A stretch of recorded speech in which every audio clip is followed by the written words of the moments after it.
Hello friends, welcome to Nani's Recipe and Vlogs channel.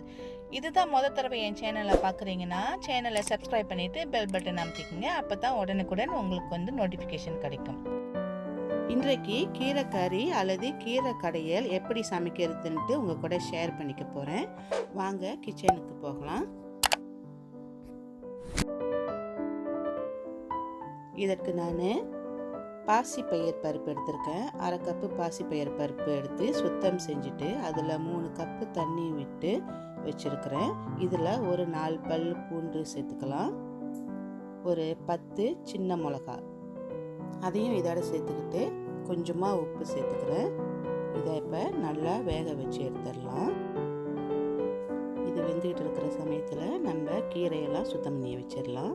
இதுக்கு நான் 5 காஞ்ச மிளகாய் எடுத்திருக்கேன். அது சின்னதாக வெட்டி வச்சுருக்கேன். ஒரு பெரிய வெங்காயம் வெட்டி வச்சுருக்கேன். ஒரு டேபிள் ஸ்பூன் கடுகு தாளிப்பு, ஒரு கட்டு சிறுகீரை எடுத்துருக்கிறேன். அதை நல்லா ஆஞ்சி தண்ணியில் நல்லா உப்பு போட்டு கொஞ்சம் நேரம் ஊற வச்சுட்டு ஒரு 3 தடவை அலசி எடுத்துக்கணும். கொஞ்சமாக புளிச்சக்கீரை எடுத்திருக்கேன். இதையும் அதே மாதிரி சுத்தம் பண்ணி எடுத்து வச்சுக்கணும். இது பொன்னாங்கண்ணி கீரை. இதையும் அதே மாதிரி சுத்தம் பண்ணி எடுத்து வச்சுக்கோங்க. இந்த பொன்னாங்கண்ணி கீரை இல்லைன்னா கூட பரவாயில்ல, நம்ம பசலைக்கீரையும் இதில் சேர்த்துக்கலாம். இதோட 4 பல் பூண்டு, ஒரு சின்ன இஞ்சி எடுத்து அதை இடித்து வச்சுருக்கிறேன். பருப்பு இப்போ வெந்துருச்சு. இந்த சமயத்தில் நம்ம அலசி சுத்தம் செஞ்சு வச்சுருக்கிற கீரைங்களை கொஞ்சம் கொஞ்சமாக அதில் போட்டு அதோட ஒன்றா கலந்துக்கலாம். அந்த பருப்பாடை சேர்த்து நல்லா கிளறி விட்டுக்குங்க.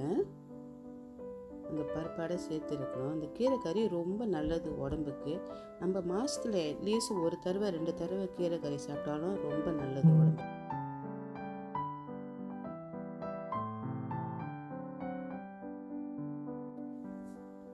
இதில் இப்போ ஒரு டேபிள் ஸ்பூன் மஞ்சள் தூளை சேர்த்துக்கலாம். நல்லா கிளறி விட்டுக்கணும்.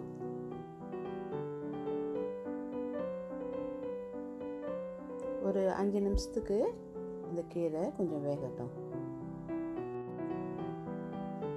கீரை கொஞ்சம் லைட்டாக வெந்த பிறகு நம்ம அடுப்பு அமைச்சிடலாம். அடுப்பு அமைச்சிட்டு இந்த கீரையை கொஞ்சம் ஆற வச்சிடலாம்.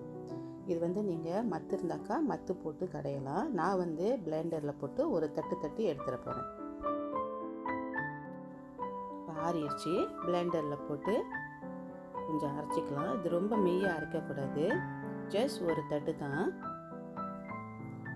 ஒன்றும் பாதியமாக இந்த மாதிரி வரணும். ஓகே, இந்த மாதிரி வரும்போது எடுத்துக்கலாம். இப்போ இதை தாளிச்சிடலாம். பானி அடுப்பில் வச்சுட்டு ஒரு 3 டேபிள் ஸ்பூன் எண்ணெய் ஊற்றி கடுகு தாளிப்பை போட்டு அப்புறம் நல்லா பொரிஞ்சதும் வெட்டி வச்ச வெங்காயத்தையும் இதில் போட்டு கொஞ்சம் நேரம் வதக்கி விட்டுக்கலாம்.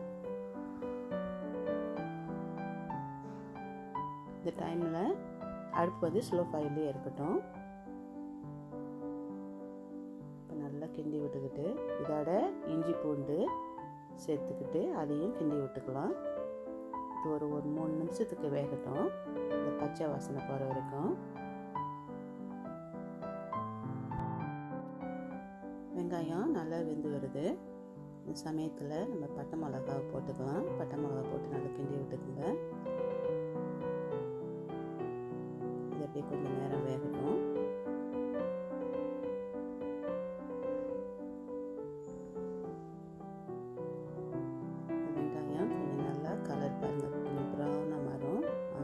சமயத்தில் நம்ம அரைச்சி வச்சுருக்கிறோம்ல, அந்த அரைச்சி வச்சுருக்கிற இன்க்ரீடியன்ட் இந்த கீரையை இதில் ஊற்றிக்கலாம்.